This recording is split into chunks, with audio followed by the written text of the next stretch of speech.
We've all heard stories about the living trying to reach out to the dead. But what happens when the dead try to send us a message? And finally, put on your best hiking shoes, throw on that backpack. We're Boy Scouts now, and we're going for a hike through the woods. But little did anyone realize this hike would end in a moment of terror, all because of a spooky old tree. Today on Dead Rabbit Radio.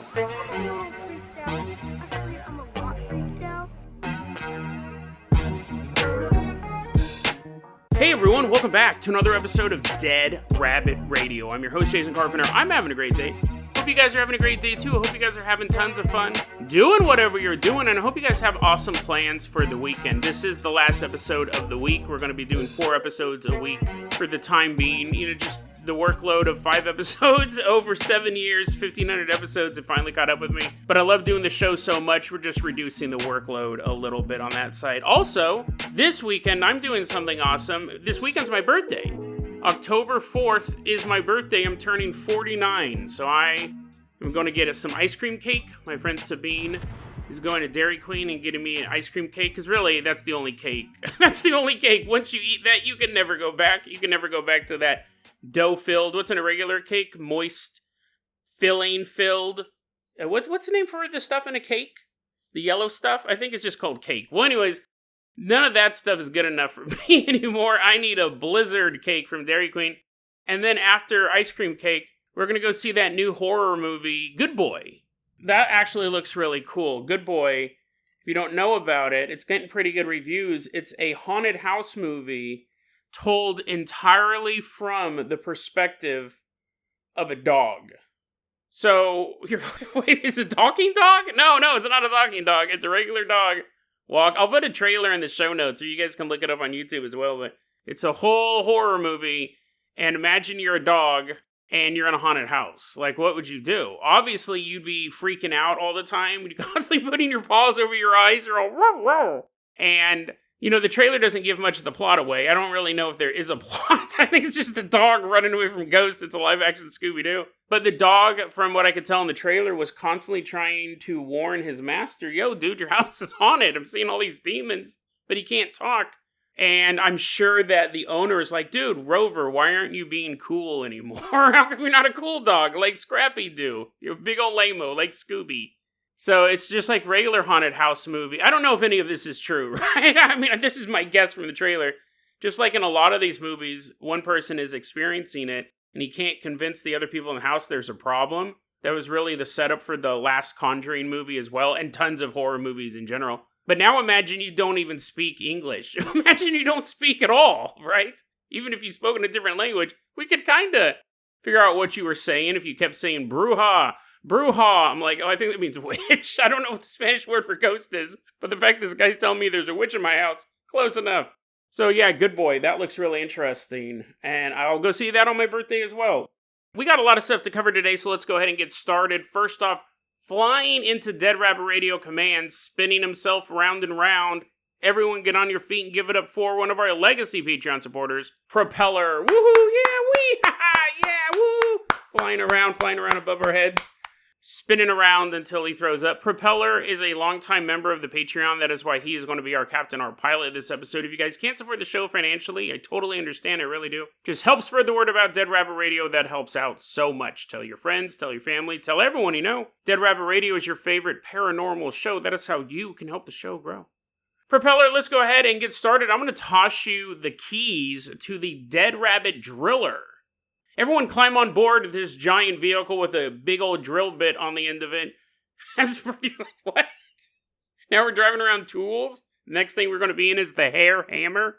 No, it's like, you ever watch G.I. Joe? They always have those machines drill into the earth. Propeller, why don't you drill us all the way to a funeral home? What is a drill? I was like, oh wait, I thought I had the sound effect figured out in my head. What does a drill sound like? Dirt flying everywhere. Dirt's flying everywhere. You're all, my ears felt like someone drilled through my brain. I'll keep doing the sound effect. Maybe I'll perfect it eventually. Drilling all the way to a funeral home. So yesterday's episode, I want to say something about that episode that I don't think came across when I was recording it. Just do a really quick thing because it leads into this next story. I discovered pretty late in the edit that I don't think I got my point across with a particular story, but I didn't want to cram it in at the ending. So I'm going to say right now. Yesterday we talked about using ChatGPT to communicate with the dead. And people have also used ChatGPT to contact demonic entities, like on purpose. They're trying to get a hold of Asteros or Gamigan or whoever. They use ChatGPT for that. And I don't think I made this very clear. I kept focusing on how dangerous it was, and which I do believe it's dangerous. If you're trying to talk to a demon using any method, that's dangerous. But I was saying it's dangerous even talking to the deceased, someone you knew in life is now passed on, using ChatGPT to reach out to them. I said, you don't know who you're talking to, so it's dangerous. I want to be very clear about something. I think it will work. I don't think I got that point across the first time I did that episode. I actually think people can use this to contact the dead and contact demons. I think some of the times it's just feeding back what you want to hear, and then other times it has no result at all. But sometimes, possibly pretty rare, but sometimes I think it might work. I honestly do. And I don't think I got that across on last night's episode. I honestly think it could work. I still think it's very dangerous because you don't know what you're talking to. I think Ouija boards work. That's what makes them dangerous. Because you don't know what you're talking to, and I do think they work. Now listen, when you use a Ouija board, a lot of times it's spelling out random stuff. A lot of times it's your friends goofing off, and they're, no, I didn't touch it. I think most of the time it's one of those two. Just like most of the time, ChatGPT is either feeding back info that it thinks you want to hear, or it's just gibberish, and you're interpreting it a certain way because you're so full of grief. But sometimes it would work. I don't think I made that clear. I do think that spirits would use any possible way to communicate with the living, which now includes things like ChatGPT or computers. Even at the end of that episode, I said, yeah, there was this woman who said her daughter was using YouTube closed captioning to communicate with her. And I said, that if anything, that sounds like the mother has lost her mind, that she's hallucinating. That's 98% chance that the mother's so consumed with grief she's hallucinating. Either the captions are not saying that at all, and she's hallucinating the words, which would be the most troubling. The other one would be that the captions would say something and she would misinterpret that as coming from her daughter. But I have to go back and say there is a very, very, very small chance that her daughter is actually doing that. Very small. It's so small, in fact, that if my friend told me that was happening to them, I would recommend them getting mental help. But I wanted to be clear on that. I do think it could work. I just think it's very dangerous. And I am very risk averse when it comes to the paranormal. As much as I love the subject and as much as I've done on the ground ghost hunts, and I want to do them more in the near future, it's very, very dangerous. And it was even the same thing when I was talking about Laura's story with the little idol guy. I kept going, it's really cool, but it could be dangerous, Just understand that I'm very risk averse when it comes to the paranormal. Because so much stuff can go wrong, and it can have lasting, if not permanent, effects. But I wanted to clear that up. I didn't want to throw that in at the end of the episode. I do think ChatGPT could work. And I don't know how to interpret Caitlin's story from that episode, because if she's telling the truth, the ChatGPT was giving her information that only her friend who had passed away would know. If she didn't make the story up completely, which I don't think she did. I really don't think she did, because she didn't give a lot of information, and I was able to find a news article about her friend's death. If she was making it up, she could have included the news article. I had to dig for that info, so I don't think she did. The only way that could have happened, really, is if her friend who had passed away, Mikhail, was talking to her using ChatGPT. I do think the dead want to reach out to the living. And we're going to take another look at that story, and they'll do it by any means that they can, including ChatGPT, or chicken bones, or tarot cards, or a medium, or even YouTube closed captioning. But I want to cover another story, because last night I recorded that episode, and I just was editing it, and I go, there's something missing. I go, I don't think I made it clear how I actually feel about this. I think it's very dangerous, but I think it's possible. Later that night, I was doing research for more topics, I found this story. Let's take a look at this. This one's absolutely fascinating. We're at this funeral home, and we're morticians now. We're standing around in black suits and black jackets, black attitude. We're the real life men in black, except we don't worry if you remember us because you're dead. Stupid. Stupid joke. Anyways, you're like, what?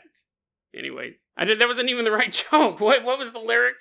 Black shoes, black pants, black shades, black attitude. No, that's even more off. He didn't talk about his shoes in the song. I don't remember. Anyways, I miss Will Smith.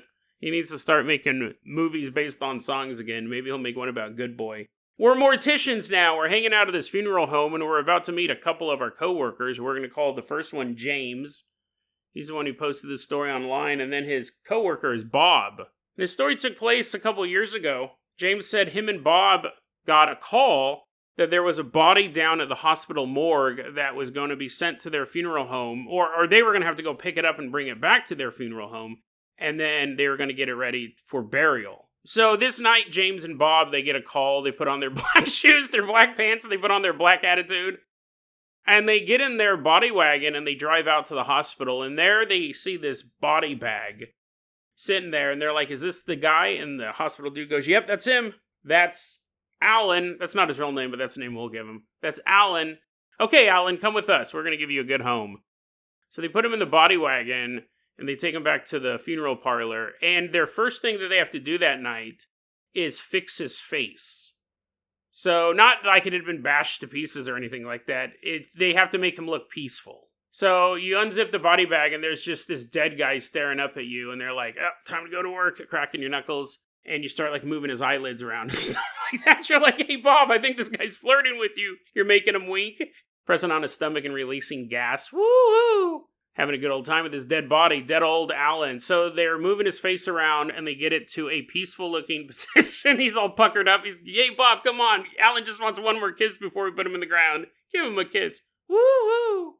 Anyways, they get his face all fixed up. And when they're done with that, James walks over to the sink area to wash his hands.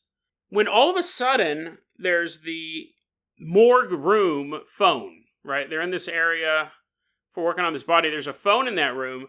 And the phone all of a sudden switches to speakerphone. Like, it doesn't ring. It goes to speakerphone, and it catches James' attention right away. He's like, what? Because he heard that it clicked on. And even Bob was like, what's that? But before they could really figure out what was going on, it began making this beeping noise. Beep, beep, beep, beep, beep, beep, beep, beep, beep, beep, beep, beep, beep. I'm like, what? And it shut off. And they go, must have been a glitch. Must have been a glitch, right? Oh, yeah, probably. Phones do crazy things. All electronics do. The next day, James and Bob are back at work, and that's when Alan's family comes in with the clothes he wants to be buried in. These were his favorite slacks. Ooh, and these were his favorite shoes. And this was his favorite black attitude. And Jason, the joke was stupid the first. It was bad enough the first time. You're like, I don't even get it. How old is Men in Black? The movie's like 20 years old at this point. Anyways, it's my birthday. I can tell bad jokes. They bring the clothes to put on Alan. You're like, Jason, you always tell bad jokes, and it's not your birthday every day. You're okay, let me finish the story here. They bring the clothes to put on Alan. His family does. James and Bob are looking at it. They're like, okay, yeah, that should be easy enough, right? It's not the easiest thing to dress a dead body. I'm assuming, I've never dressed a dead body before. I worked in a crematory, so it was all about burning the bodies. I'm assuming that they don't actually wear their clothes. At least that's not what I would do. If I was a mortician, I would probably cut the clothes like from the back. And I'm assuming that this is what they do. I've never looked into it, but you cut the clothes from the back. You know how you go into a hospital, they don't actually give you a gown. They give you the front of a gown, and then you tie it in the back. Because do you know how hard it would be to put a jacket on a dead body? And it'd be 10 times harder if the dude was obliterated in some car accident. Like, his entire chest cavity has a big tire mark on it. His stomach's still on the freeway. They never found that. Now you got to move the body around and try to put this jacket on this dude. More guts are spilling out and stuff like that. You're like, oh, great. Now I got this huge intestine at the bottom of this casket. I'm just gonna kick it to the bottom, kick it by his feet so they won't notice. I'm assuming they cut the clothes and just kind of put him over the guy. It's just so lazy, you're just laying it on top of him like a paper doll. But they do it. They somehow get the clothes on this guy, and they dress him. James and Bob get done with that task, and all of a sudden the phone switches to speakerphone mode without a ring. Just switches to speakerphone mode. Beep, beep, beep, beep, beep, beep, beep, beep, beep, beep, beep, beep, beep. You know, the first time that happened was late at night. It was like after midnight by the time they got done prepping the body, but now it's like in the middle of the day. And James and Bob kind of look at each other, and it's not like it's less creepy during the day. It's not really creepy to them at all. It's just weird. They go, why'd the phone do that? It's never done it before. Now it's done it twice in 2 days. It was just a series of beeps that were seemingly random. Well, 2 days after they dressed the body, it's time for good old Alan to be buried. Oh, I forgot to tell you, he was an old man. I totally forgot to tell you about that. He's an old man. Really old guy. And they're burying him. James and Bob are at the funeral, because, you know, it's all kind of taking place at their business, and they got to go drop the body off at the graveyard, all that stuff. So they're at the ceremony, and the minister gets up, and he goes, "Oh, everyone, it's good to see y'all here, but bad circumstances. We all loved good old Alan. Good old Alan, an old man. He died. Yep, he died. That's why we're here. Let's talk a little bit about Alan. Alan was a man. Alan was a man. He was a good man. He lived many years, many years. An old man. Oh, so old, in fact," the minister continues. "He was a veteran of 2 wars. He fought in World War II, and then, consumed with bloodlust, he couldn't sleep right after that. He had to take more lives. He signed up for Korea. He wanted to go over there and kill people in Korea as well. Yes, good old Alan served the country well. He was a Morse code operator and used his skills to protect the fighting men of the..." And when James hears that phrase, Morse code operator, he immediately turns and looks at Bob. And Bob does the same. They both just lock eyes on each other when they find out that Alan was a Morse code operator in World War II and Korea. And James goes, "Oh my God, that's what that beeping was. It was Morse code." Like, put in context, knowing what it could be, it 100% made sense. Both him and Bob says that was a Morse code message coming over that phone. 100%. It sounded random, but that's what it was. But they don't know what he was saying. They have zero clue of what the message he was trying to send was. He said it happened so quickly both times, and both times they had no context. If they knew he was a Morse code operator on that first night when it started beeping, they most likely would have tried to record it the second time if they thought there was going to be a second time. But he said both times we didn't know what it was, and both times it happened so fast that you're just standing there. The phone clicked to speakerphone. You heard a series of beeps, and he said it was just seemingly random. Which is how Morse code sounds if you don't know what Morse code is, or you don't... They knew what Morse code is, but you don't know how to put it in that context. If I was sitting next to someone and they were tapping their pencil on the desk, they may be tapping Morse code, I wouldn't know. But if someone said, "Hey, you know Jerry over there, he's a big Morse code fan. They call themselves Morris heads," I would immediately go, "Dude, are you talking about me? Are you talking about me?" Every time he taps his pencil. It's a fascinating story, and again, 100% would make sense.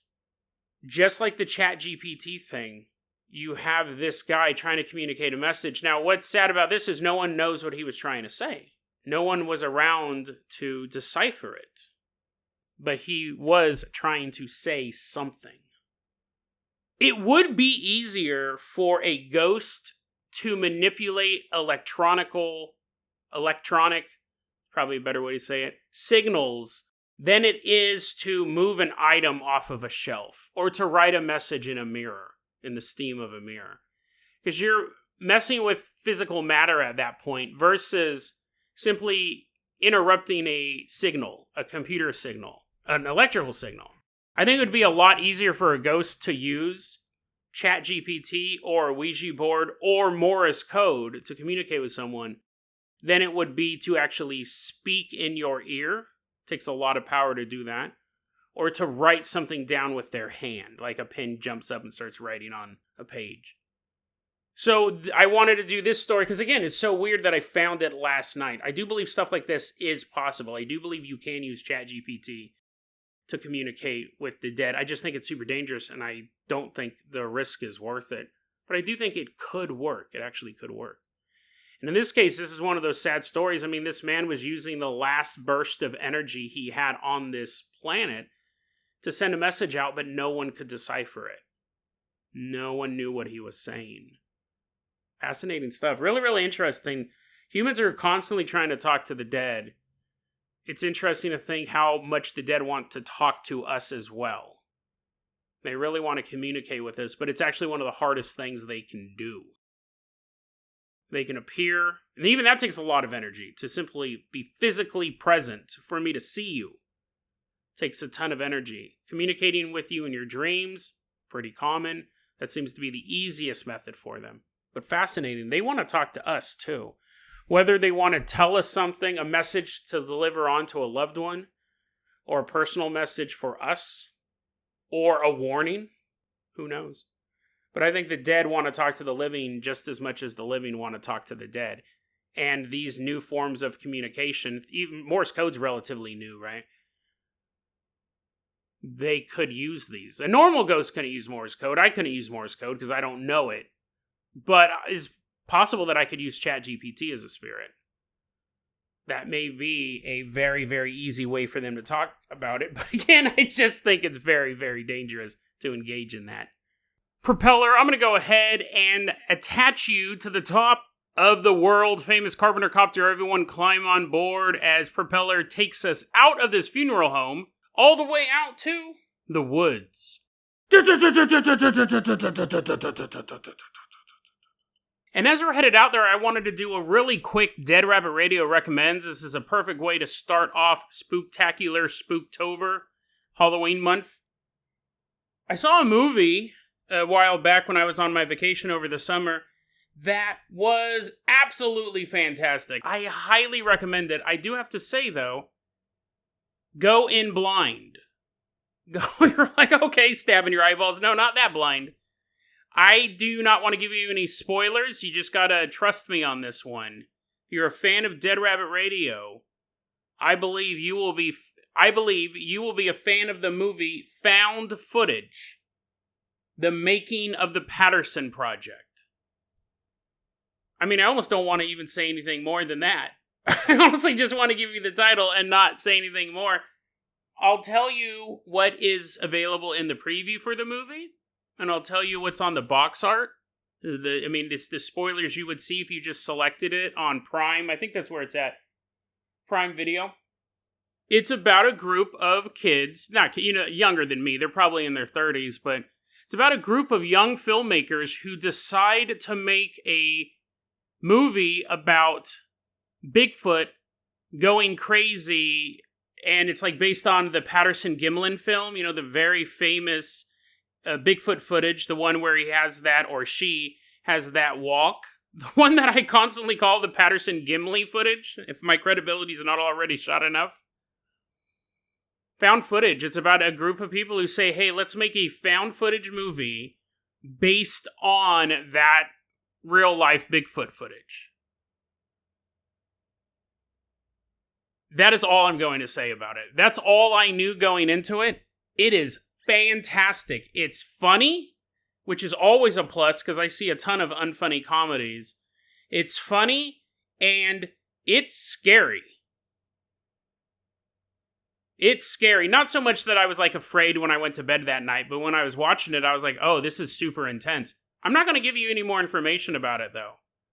That's as much information as I had going in. And it's a really good movie. Here's the thing. Because it's funny and it's entertaining and the storyline, chef's kiss. Mwah! Fantastic. That's all I'm going to give on you. That's all I'm going to give you. So, Dead Rabbit Radio recommends Found Footage, the making of the Patterson Project. Do yourself a favor.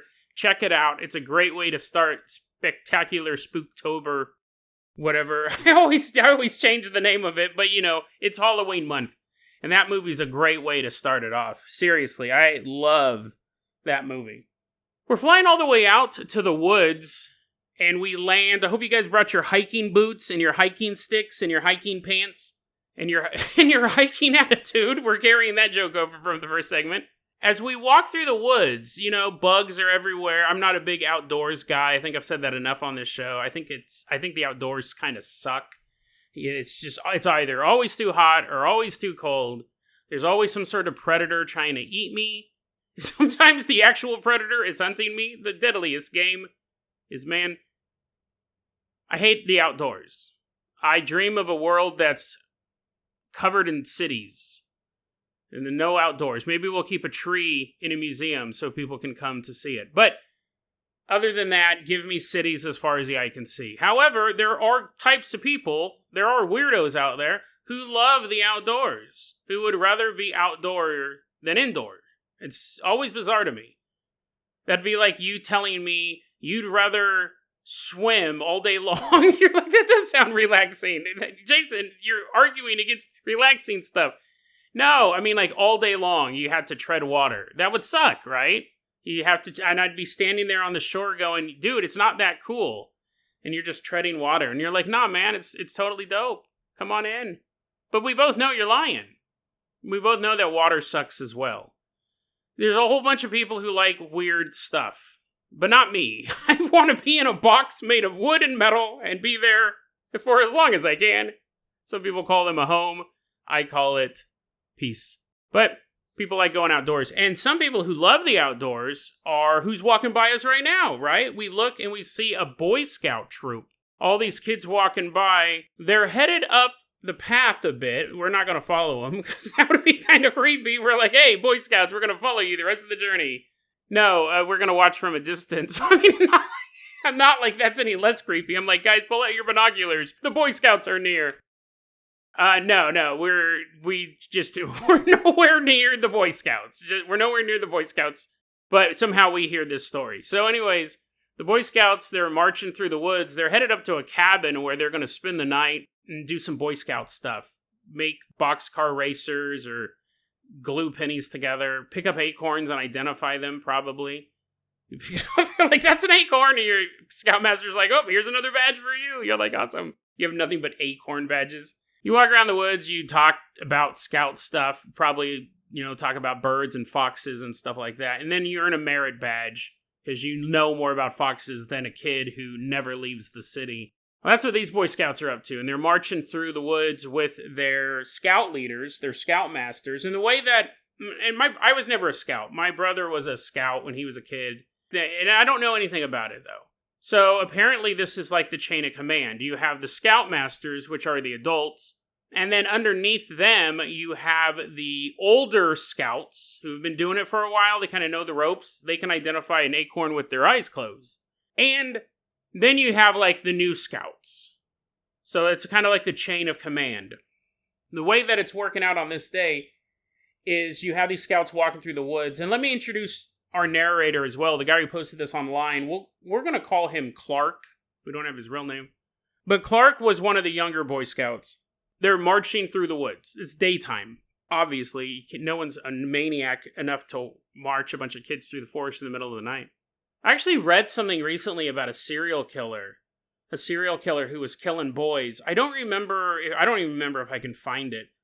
But he said that one of the joys that the kill brought to him was marching a boy through the woods at night, knowing that he would never come out of those woods.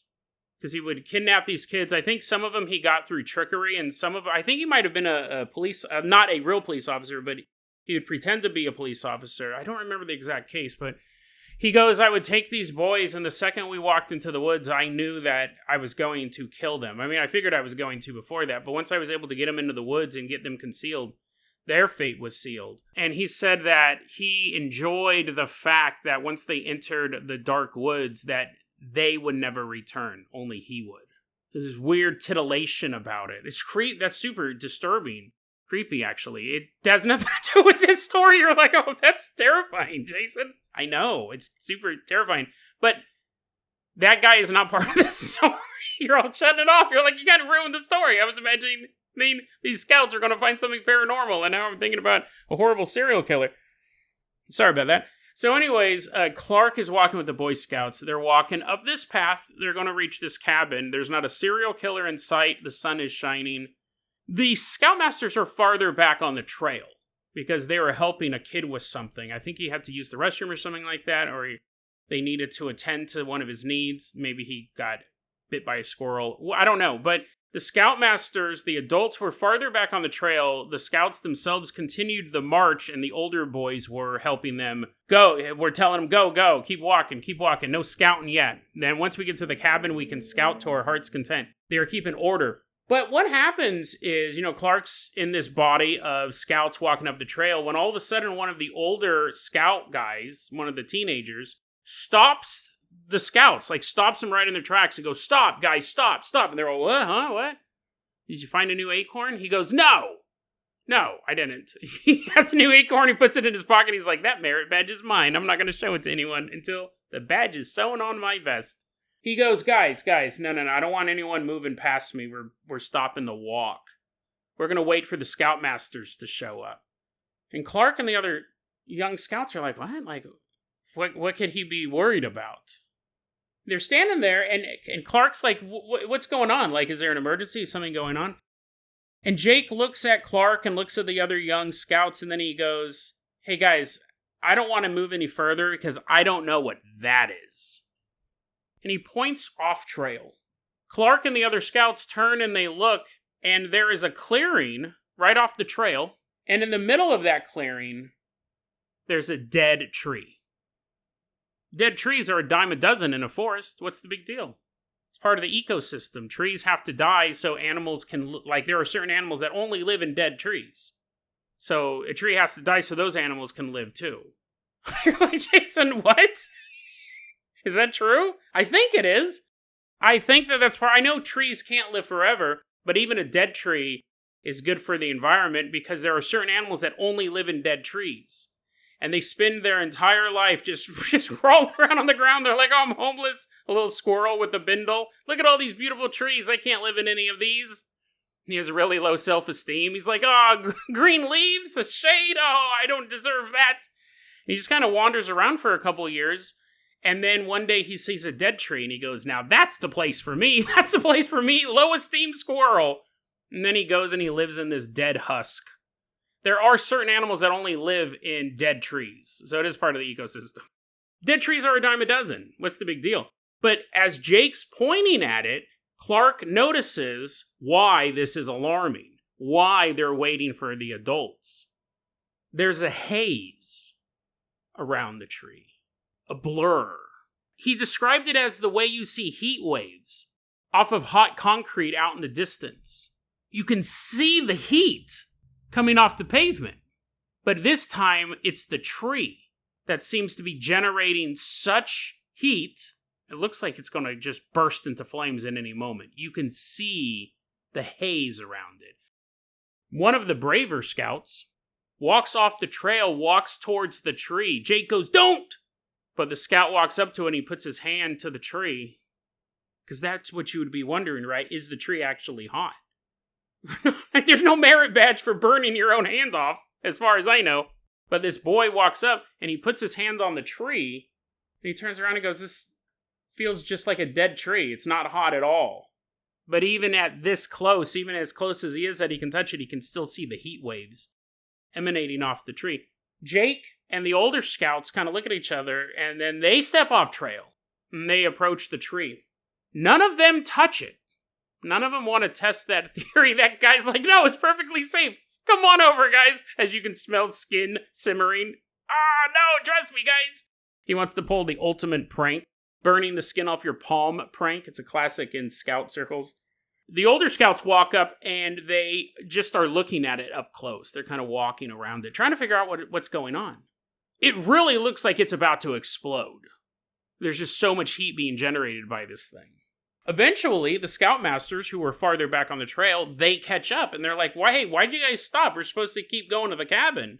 And the younger scouts are still on the trail and they go, well, look what is, we don't even know what that is. How would we describe it? It's a dead tree, but there's something about it.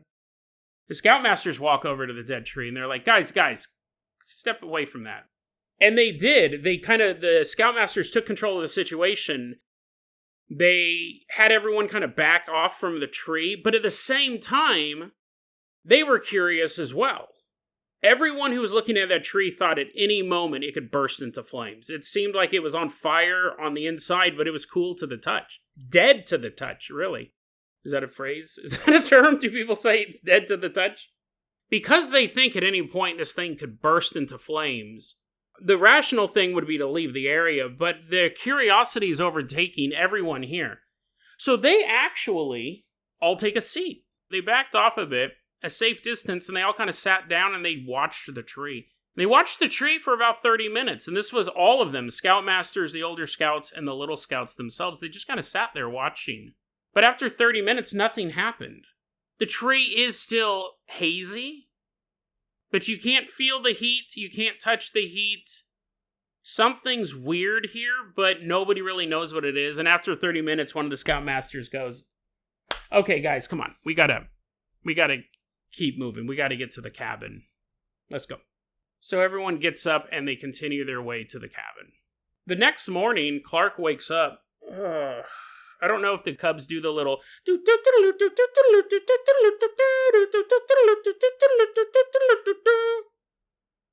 like, what? Nobody does that. What is that? No, that's the army thing.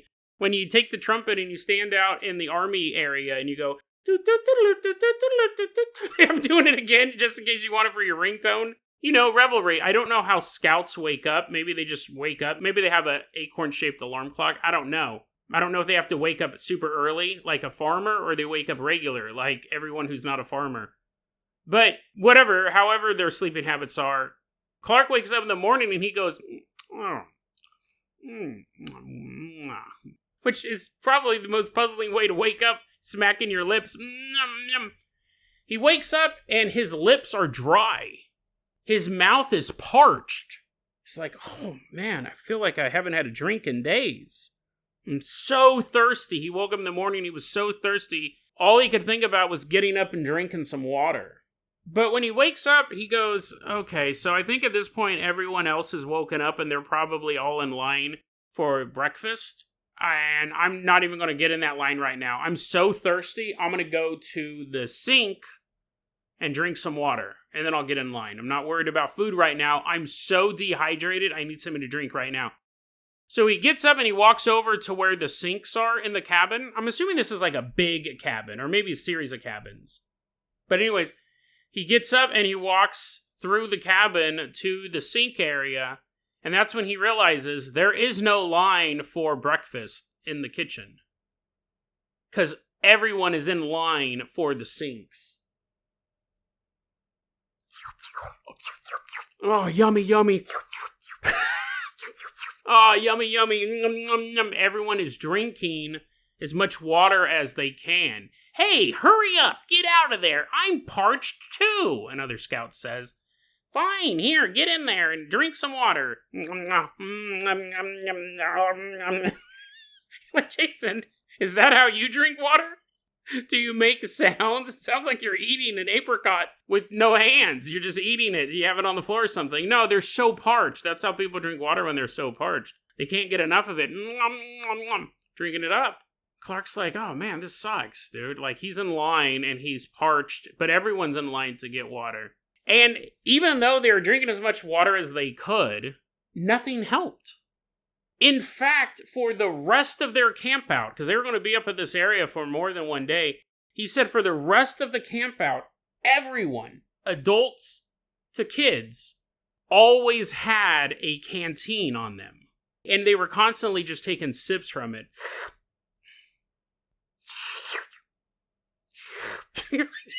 Stop it. Stop it, Jason. We know what sipping sounds like. You don't have to do sound effects for everything. They opened the canteen. Inca, Inca, Inca. Sloshed the water around. Got ready to take a big sip. Then put the lid back on. Inca, Inca, Inca. They could not stay hydrated the entire time. He goes, everyone had a canteen on them. They were constantly running out of water in the canteen. They'd have to get up, get more water. Nothing we did would satiate our thirst. Now it's the last day of this camp out. So probably like a couple days, 3 or 4 days maybe. It's the last day of the camp out, and finally, Clark is sitting there with an empty canteen, and he has no desire to fill it up again. He's like, geez, that took a long time. I'm finally hydrated. Took days of me drinking water constantly, all of us. Finally, the urge for more water is gone. Okay, boys, pack it up. We're going to make the march back down the trail, and I'm going to get all you guys back home. Scouts honor. And everyone's all clapping. The scouts are like, woo. They have huge sashes covered in merit badges, and they all get an extra one for clapping. They pack up their stuff. They're headed back down the trail. They got to walk all the way down to where the parking lot is, which, it's not an easy hike. It's scouts. You don't want to hike, 2 feet away. That's not the scout way. You want to make it difficult for you and everyone else. March miles. I don't know if it was actual miles, but you know what I mean? It was a hike. They go, okay, boys, put on your backpacks, get your hiking shoes. Let's go. And they start making their way down the trail, and they're walking a bit, and they're walking a bit, and they walk a bit more. And then they come across the clearing. And Scoutmaster stops. He looks back at the other Scoutmasters, looks at the Boy Scout troop that he's the leader of, looks back to the clearing. Hey, guys, that tree we came across a couple days ago? Yeah? What about it, Scoutmaster? One of the scouts says. Look, the Boy Scout troop looks into the clearing. The tree is gone. Completely gone. There's not a pile of ash, not a broken branch. It's gone. One of the Scoutmasters says, well, I guess that tree must have got blown away. Strong wind ripped it right out of the ground and took it off into the woods.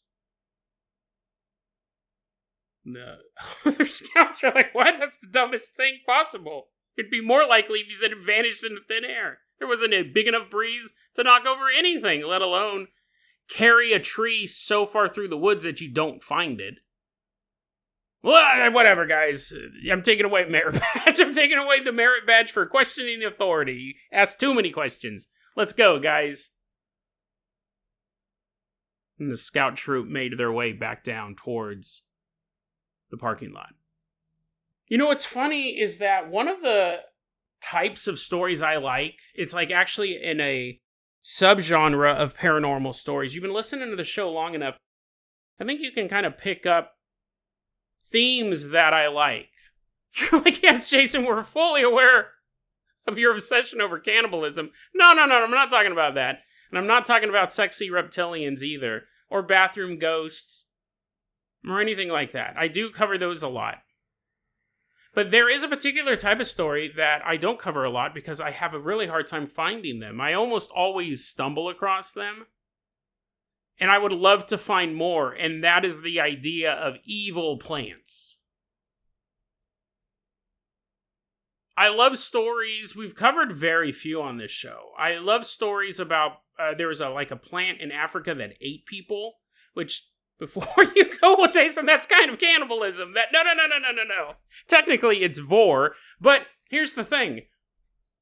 The idea that you can be killed by a plant is one of the most intriguing stories for me to cover, or even just to find. They're so rare, and I do believe that, I believe at one point there were man-eating plants on Earth alongside humans.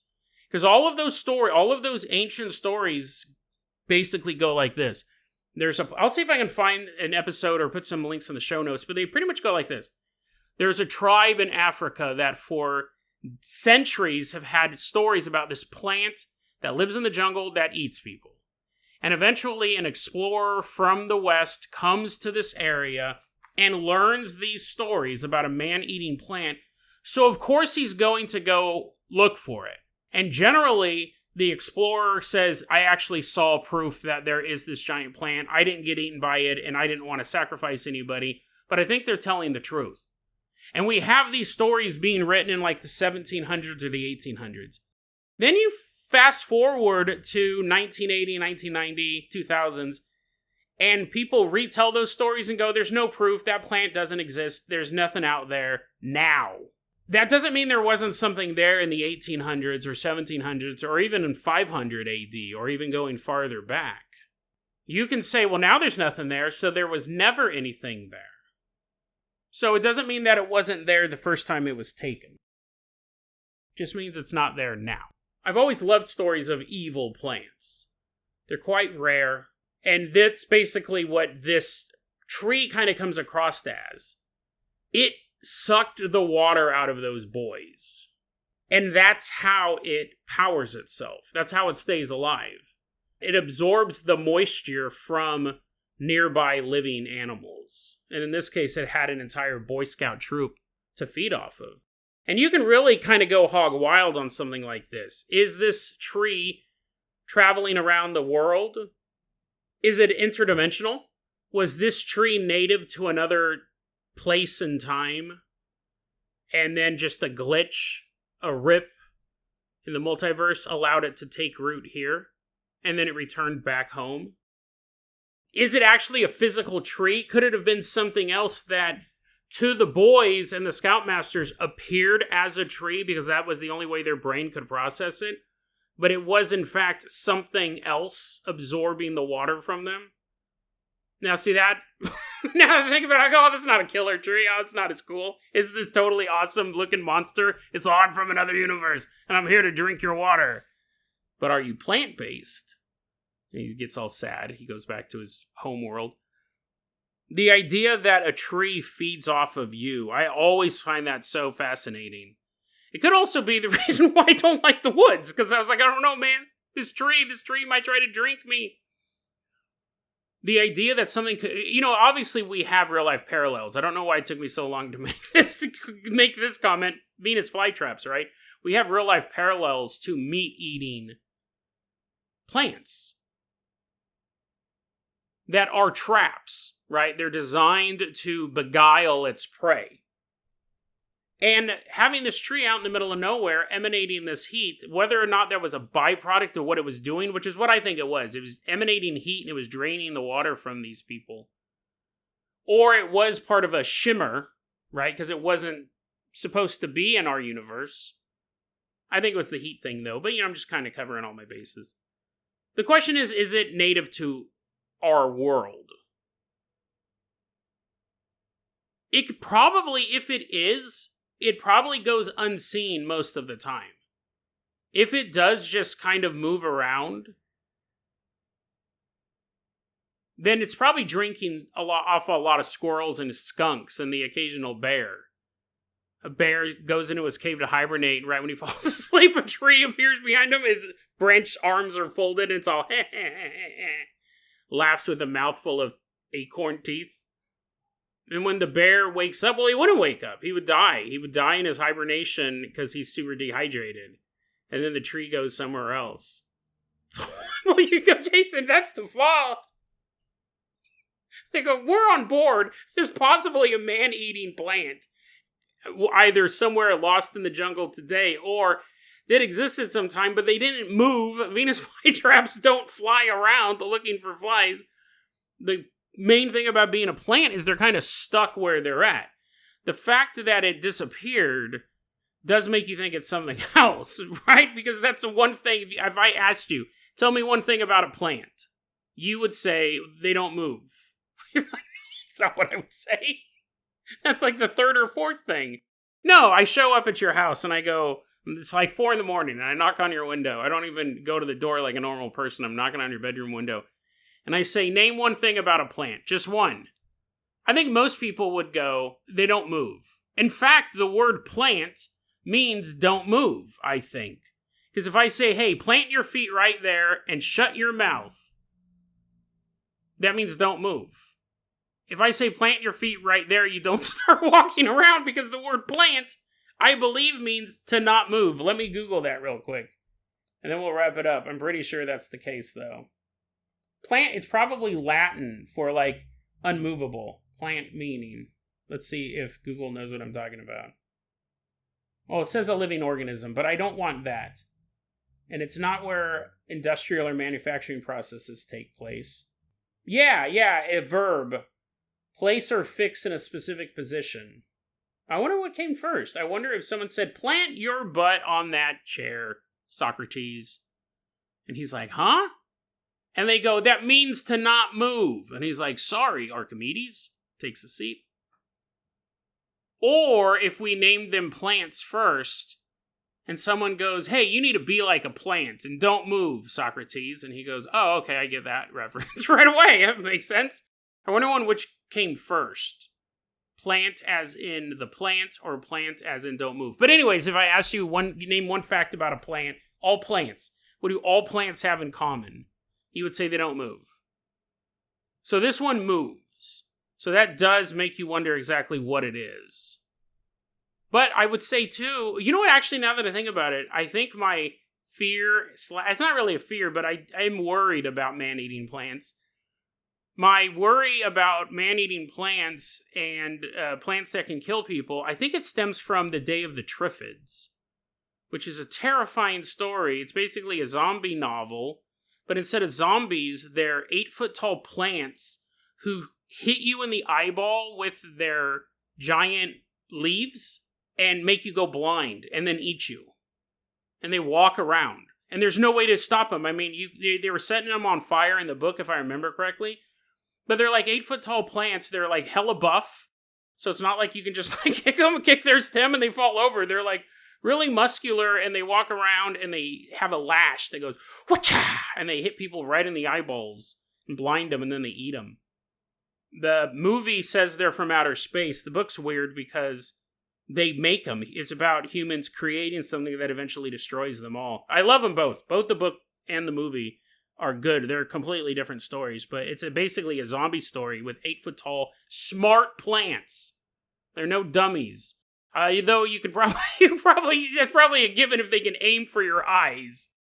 Zombies can't do that. So, fascinating stuff. I love plants. I don't actually love plants.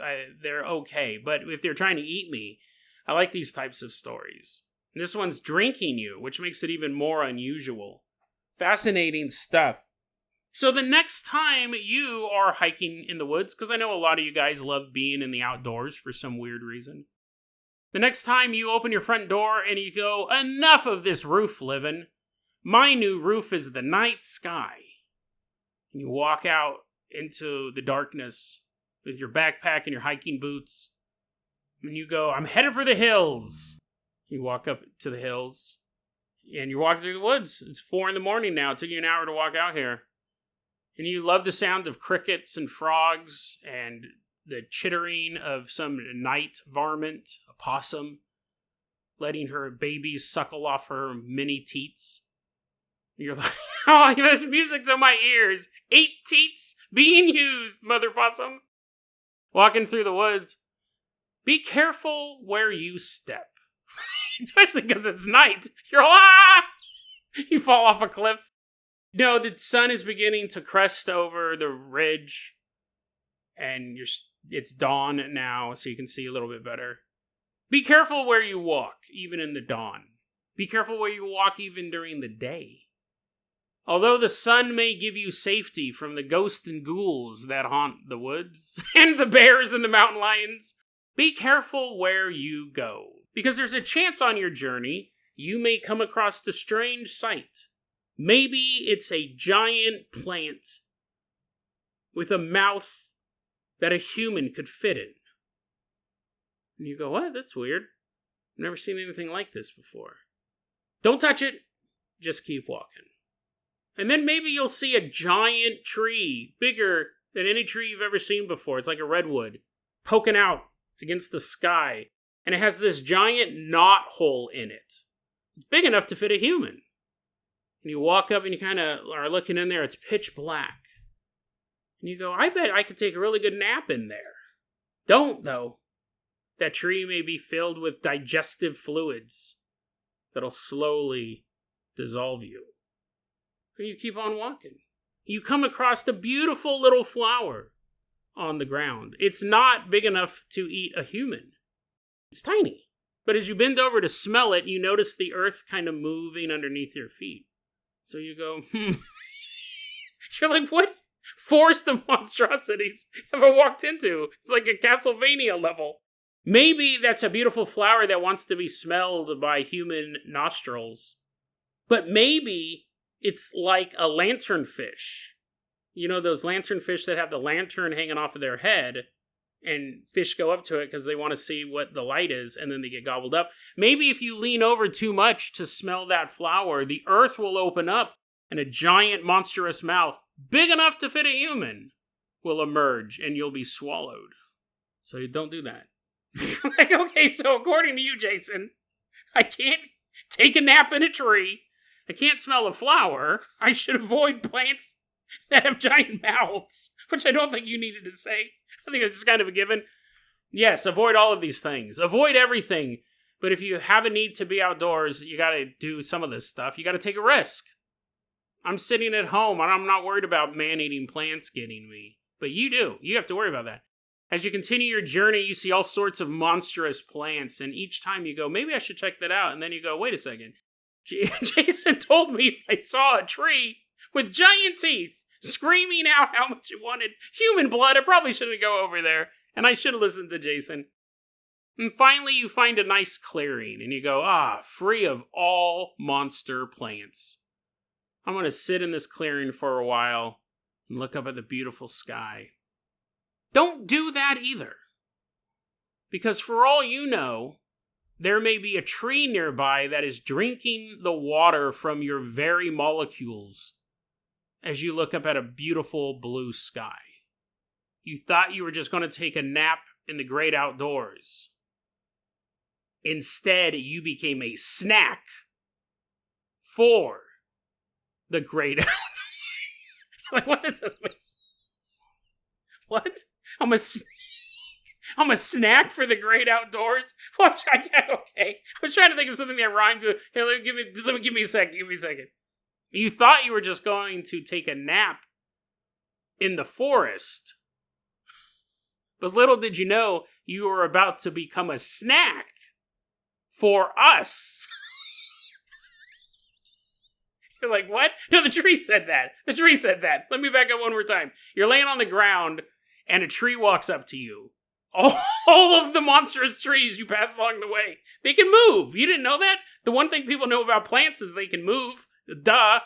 You're laying there on the ground, and right when you go to fall asleep, all of the monstrous plants surround you, and a tree covered in dehydration waves looks down and smiles and says, you thought you were going to take a nap in the forest, but now you're a snack for us. There you go. There you go. That was much better. It only took me 3 minutes and multiple tries to land it. DeadRabbitRadio@gmail.com is going to be our email address. You can also hit us up at Facebook.com/DeadRabbitRadio. TikTok is @DeadRabbitRadio. Dead Rabbit Radio is the daily paranormal, conspiracy, and true crime podcast. You don't have to listen to it every day, but I'm glad you listened to it today. Have a great weekend, guys.